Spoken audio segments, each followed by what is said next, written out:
VII Rebirth review, a modern RPG masterpiece, 9.5 out of 10. Final Fantasy VII Rebirth isn't just a sequel, it's a statement. It proves that Square Enix didn't simply want to remake a classic, but to reimagine what Final Fantasy can be in the modern era. Expansive, emotional, bold, and confident, Rebirth takes everything that worked in Final Fantasy VII Remake and pushes it further, wider, and deeper. From the moment the game opens, it's clear this is something special. A world that finally feels alive. One of the biggest achievements of Final Fantasy VII Rebirth is its open-world design. After the more linear structure of Remake, Rebirth explodes outward with massive regions that feel handcrafted rather than copy-pasted. Every area, from grassy plains to deserts, coastal regions, and ruined cities, feels purposeful.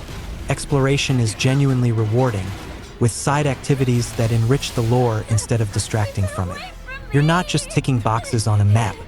You're learning about the world, its people, and the consequences of Shinra's actions. The world feels lived in. NPCs have routines, towns feel culturally distinct, and the scale finally matches the legendary reputation of Final Fantasy VII's universe. Combat, near-perfect action RPG design.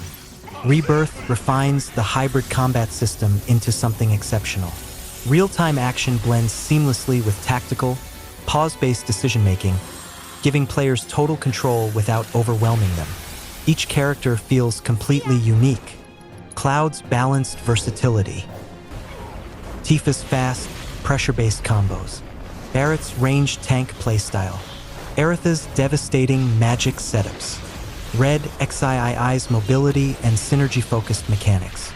The synergy abilities are a standout addition, rewarding party coordination and smart planning. Combat encounters feel cinematic without sacrificing depth, and boss fights are consistently thrilling, often demanding adaptability rather than brute force. Simply put, this is one of the best combat systems Square Enix has ever created. Storytelling that takes bold risks and mostly succeeds. Rebirth continues its ambitious reinterpretation of Final Fantasy VII's story, and while it takes risks, those risks largely pay off. The narrative is emotionally rich, balancing quiet character moments with epic, reality-bending events. Relationships between party members feel more natural than ever. Conversations during travel, campfire scenes, and optional dialogue all deepen their personalities. Cloud's psychological struggle remains the heart of the story, and Rebirth does an excellent job portraying his instability without over-explaining it. Sephiroth continues to loom as an ominous, almost mythic presence, and the game smartly uses restraint to keep him terrifying. The story won't please everyone, especially purists, but it's confident, intentional, and never feels careless. Rebirth respects the original while refusing to be constrained by it. Characters that feel truly human. The cast is where Rebirth truly shines. Tifa, Aerith, Barrett, Red 13, and Yuffie are no longer just iconic characters, they're fully realized people. Their dialogue feels natural, their humor lands, and their emotional beats hit hard.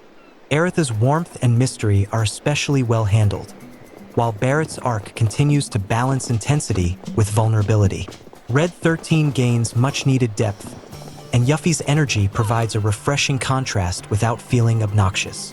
Even minor characters receive meaningful attention, reinforcing the idea that this world exists beyond the main plot. Music that elevates every moment. The soundtrack is nothing short of phenomenal. Classic tracks are reimagined with modern orchestration, while new compositions seamlessly blend into the legacy. Battle themes evolve dynamically, exploration music adapts to player actions, and emotional scenes are elevated by carefully restrained arrangements. This is a soundtrack that doesn't just support the game, it defines it. Visuals, performance, and presentation. Visually, Final Fantasy VII Rebirth is stunning. Character models are incredibly expressive, environments are rich with detail, and cinematic direction rivals big-budget films. While there are occasional performance dips, especially in performance mode, they rarely detract from the experience.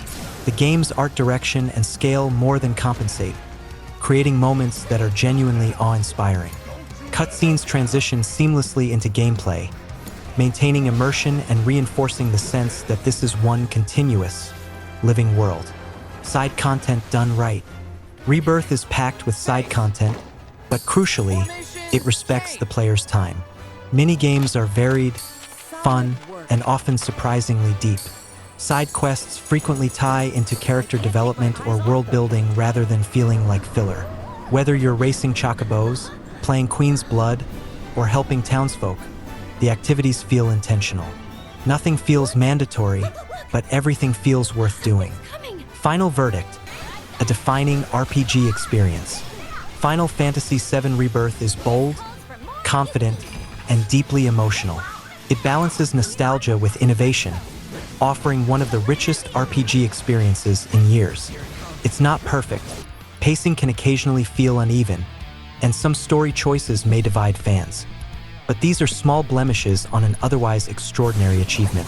This is a game that understands why Final Fantasy VII mattered, and dares to ask what it can mean now.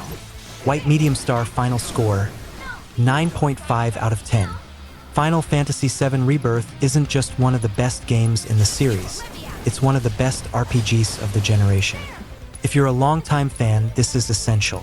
If you're new to Final Fantasy, this is unforgettable. Rebirth doesn't just honor a legend, it becomes one. If you want, I can adjust